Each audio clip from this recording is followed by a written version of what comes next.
Bonjour et bienvenue sur ma chaîne. Cette semaine, je vous propose de réaliser avec moi cette boîte. C'est une boîte un petit peu atypique puisqu'elle est hexagonale.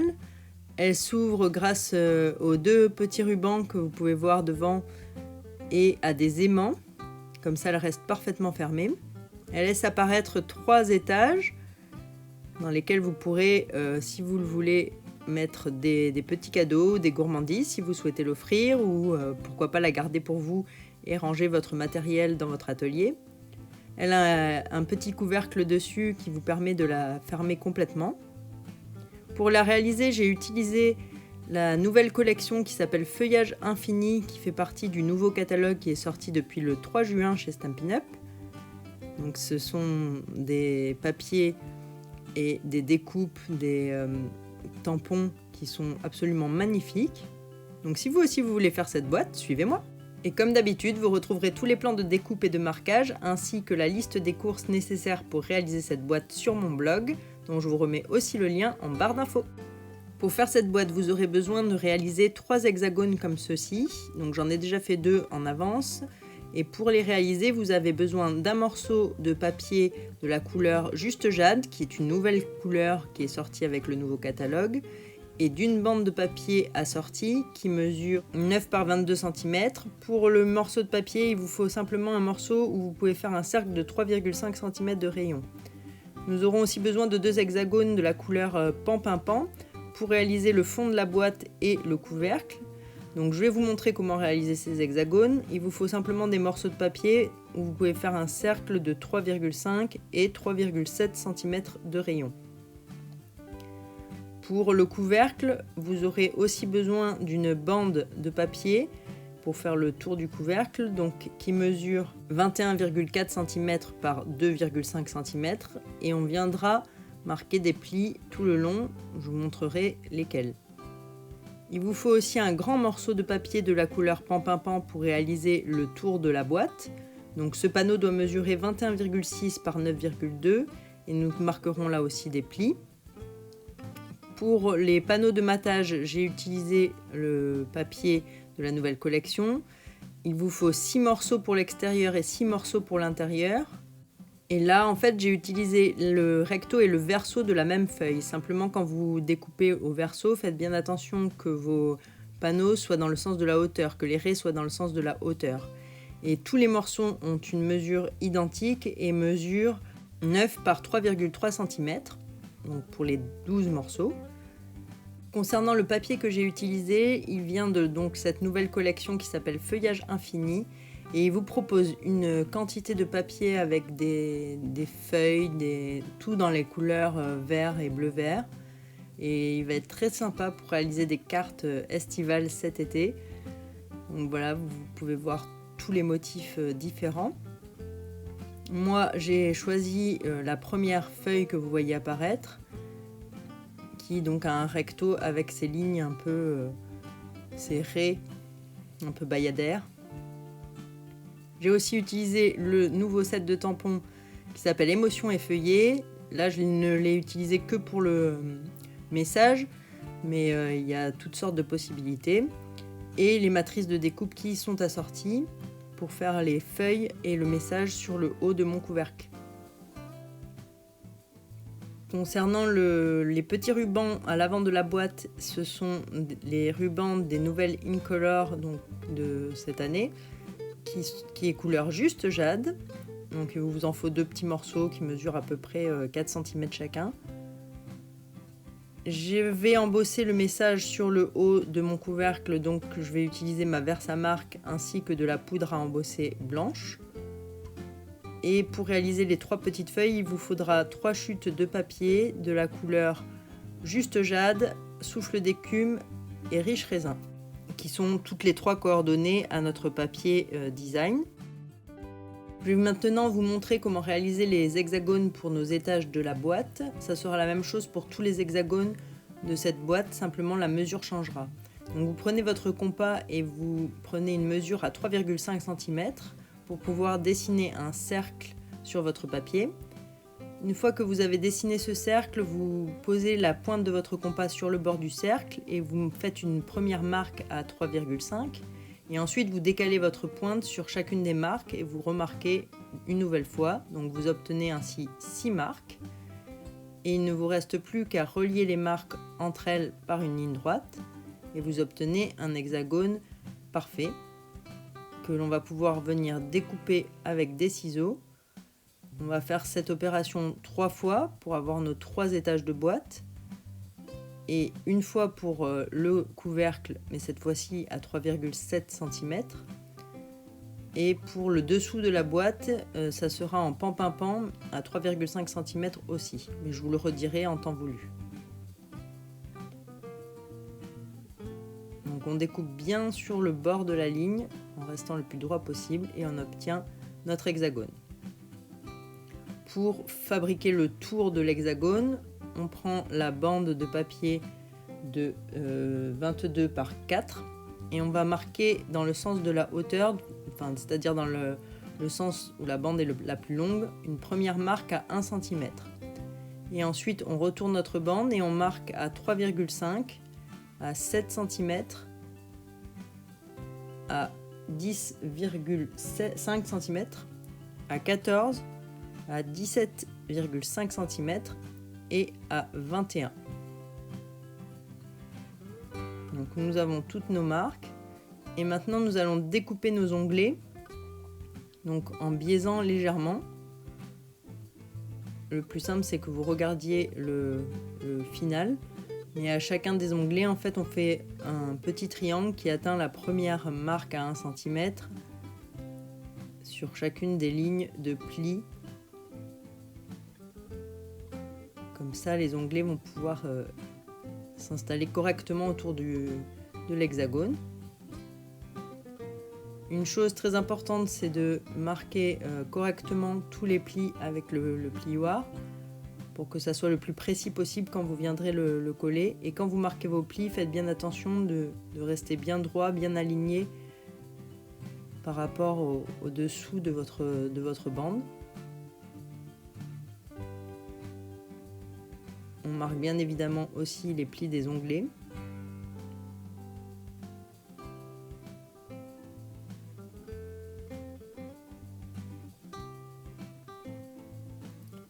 Et une fois que tous nos plis sont marqués, on va pouvoir encoller tous nos onglets avec de la colle multi-usage.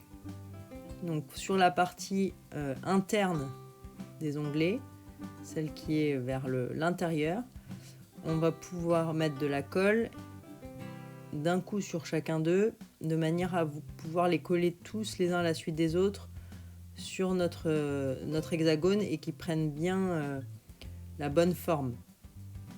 Donc je commence au milieu, pas sur un des côtés parce que c'est plus simple. Et vous venez les positionner tout autour de l'hexagone en vérifiant bien qu'ils sont tous bien à ras. Une fois que vous êtes satisfait, vous pouvez passer un petit coup de plioir. Comme ça, vous êtes sûr qu'ils sont bien attachés.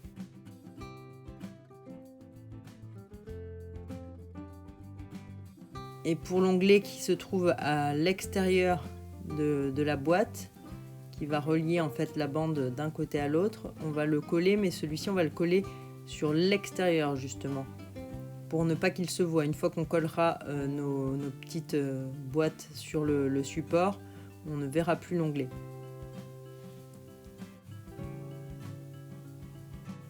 Du coup, on réalise 3 fois cette opération pour avoir nos 3 étages de boîte. Et comme je vous l'avais dit, on réalise un hexagone en pan-pan-pan à 3,5 cm de côté supplémentaire que l'on va pouvoir venir coller sous l'une de nos boîtes de manière à ce que le dessous de la boîte soit assorti au couvercle. Donc c'est exactement la même chose avec votre compas, 3,5 cm, et on découpe cet hexagone. On va maintenant reprendre le grand panneau de 9,2 par 21,6 qui va nous servir pour le tour de notre boîte. Et on va marquer des plis donc à 3,6 cm, à 7,2, à 10,8, à 14,4 et le dernier à 18 cm. Vous retrouverez bien sûr tout le marquage sur le blog, donc n'hésitez pas à aller voir, ne notez pas forcément maintenant, mais vous aurez tout sur le blog. Donc de nouveau, on marque bien les plis avec le plioir. Et cette partie va nous servir à réaliser le contour de notre boîte.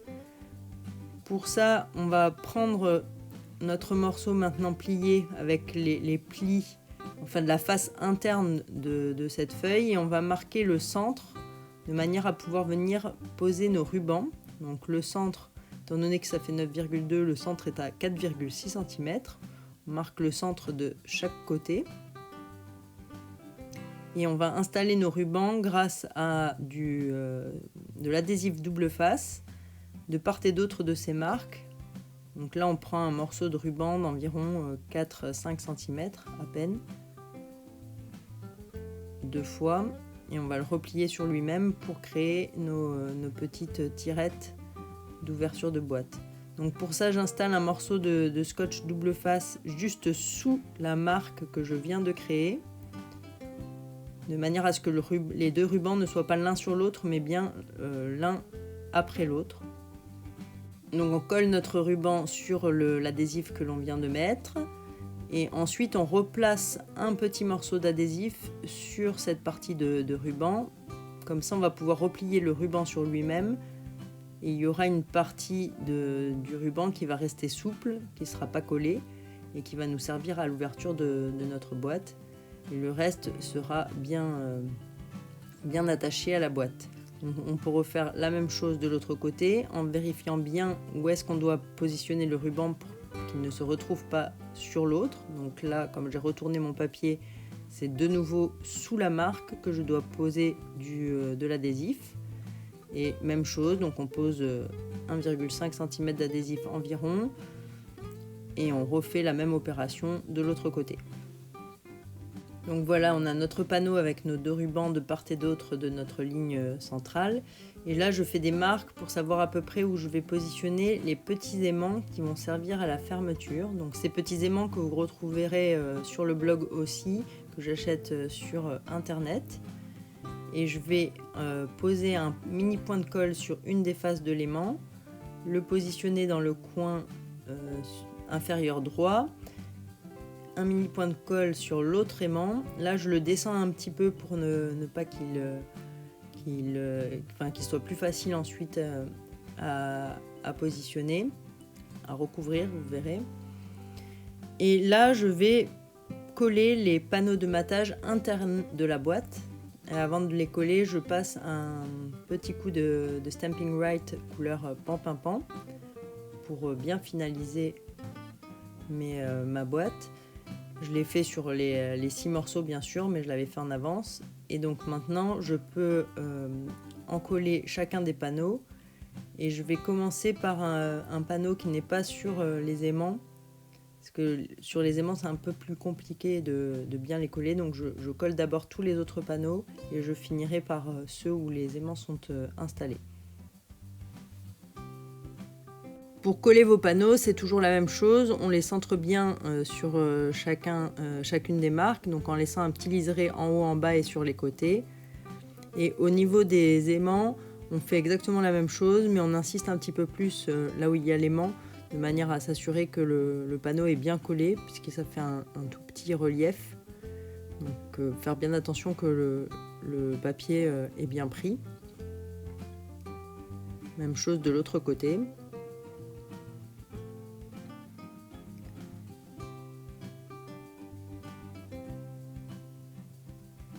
Et on obtient notre panneau avec tous nos petits morceaux qui sont bien encollés. Pour la face externe, on va refaire la même chose. Donc un petit coup de Stamping Right couleur pan-pin-pan tout autour sur les 6 morceaux, ce que j'avais déjà fait auparavant. Et on encolle de la même manière. Là c'est un peu plus simple puisqu'il n'y a pas d'aimant. Et on place nos 6 morceaux sur notre carte, en laissant cette fois-ci encore un petit liseré en haut et en bas et sur les côtés, en veillant à ce qu'ils soient bien centrés et tous bien parallèles. Voilà, j'ai un petit peu accéléré les choses et voilà ce que l'on obtient une fois que tout est collé. On va pouvoir reprendre maintenant nos 3 boîtes hexagonales et on va venir poser de la colle sur la partie où il y a l'onglet et sur une des faces à côté de cette partie-là, donc celle que vous voulez à droite ou à gauche. Et on va les positionner sur notre bande externe en veillant à bien les mettre dans le pli et bien à ras en bas. Donc aidez-vous de la table pour vous assurer que c'est bien droit.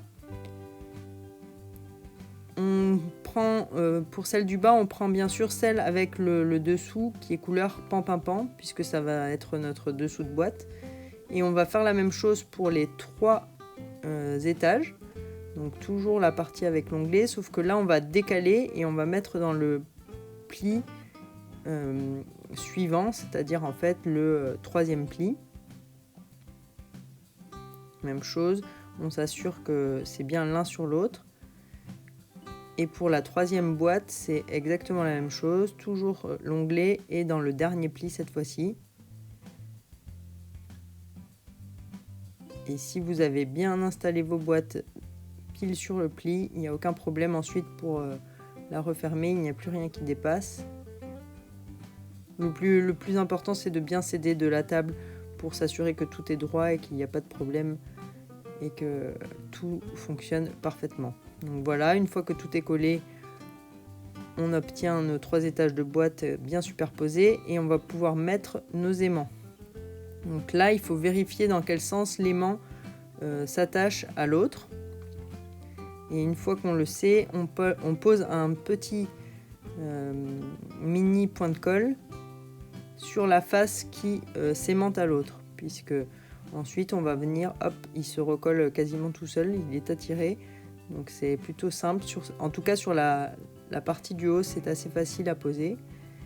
Pour la partie du bas, c'est un petit peu plus compliqué puisqu'on n'a pas accès directement à l'étage. Mais on va repérer à peu près où se trouve l'aimant. Là aussi, on vérifie dans quel sens est-ce qu'ils sont attirés. Et on repose un mini point de colle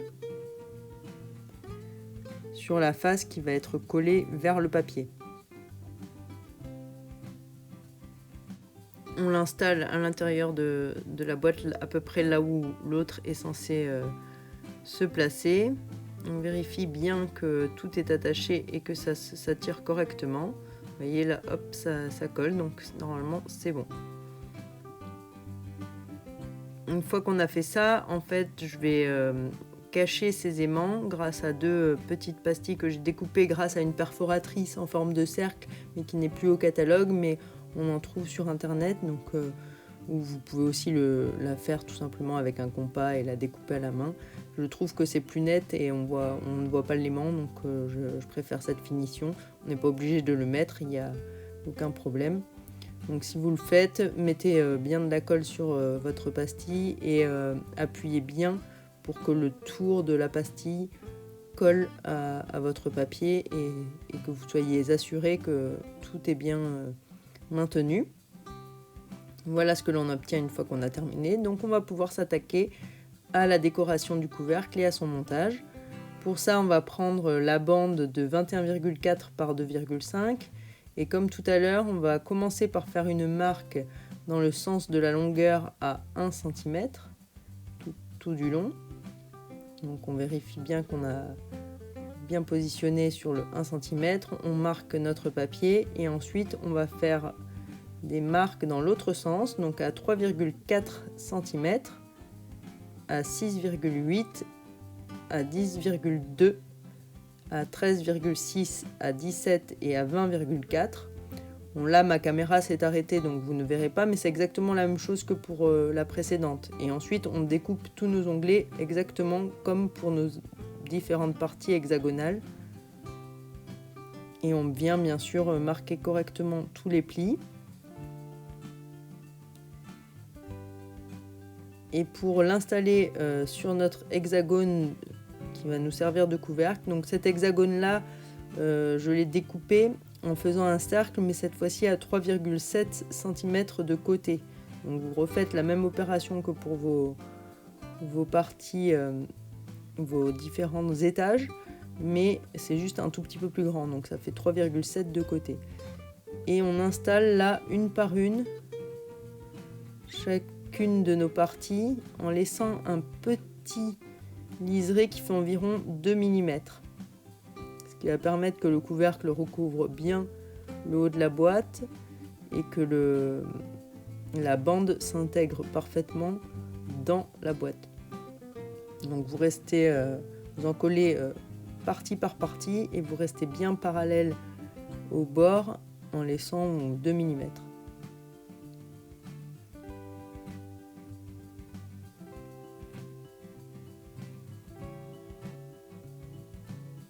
Et pour l'onglet final, on va le coller, mais cette fois-ci vers l'intérieur, pas vers l'extérieur. Comme ça, on ne le verra pas quand on ouvrira le couvercle. Donc là, c'est la même chose, on reste bien bord à bord. Et normalement, une fois que tout est collé, voilà, ça rentre et ça s'installe comme il faut sur notre boîte. On va maintenant réaliser le décor de notre couvercle. Pour ça, je reprends les 3 chutes en juste jade, souffle d'écume et riche raisin. Sur la chute juste jade, je vais tamponner mon message à la Versamark pour pouvoir l'embosser. J'utilise ensuite de la poudre à embosser blanche pour que ça ressorte mieux. Donc j'avais déjà fait une vidéo et je vous remets le petit i sur la technique de l'embossage à chaud. Là j'utilise mon pistolet chauffant pour venir embosser mon message. Une fois que c'est embossé, voilà ce que l'on obtient. On va pouvoir installer la matrice de découpe en forme de feuille bien autour du message en s'assurant que celui-ci passe. Donc vous choisissez le sens que vous préférez. Là je l'ai légèrement incliné par rapport à l'exemple et ensuite je découperai les 2 mêmes feuilles dans les 2 autres chutes. Donc voilà ce que l'on obtient une fois qu'on a tout découpé dans la Big Shot. Et là je vais les installer en quinconce avec de la colle multifonction tout simplement. Je ne vais pas créer un relief supplémentaire, donc on en colle bien les feuilles. Je commence par celle en riche raisin.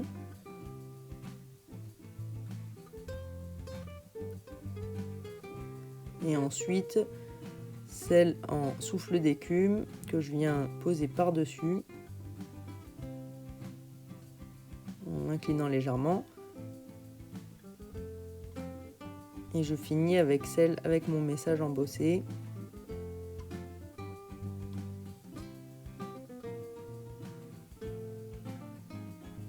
On s'assure que tout est bien collé. On peut même retourner le couvercle et appuyer avec nos doigts pour que tout soit parfaitement collé. Et voilà, notre boîte est terminée. Voilà, je trouve que c'est une boîte très sympa à offrir, surtout en cette saison, avec son feuillage. Une boîte qui aura pas mal d'effets quand vous l'ouvrirez, avec 3 étages qui permettent de ranger plein de choses ou d'offrir des petites gourmandises de différents types ou des petits présents que vous pourrez installer sur une table si vous avez des invités. J'espère pour ma part que ce projet vous aura plu. Si c'est le cas, n'hésitez pas à me laisser un petit pouce en l'air ou à vous abonner à ma chaîne. Et moi, je vous dis à très vite et surtout, prenez soin de vous.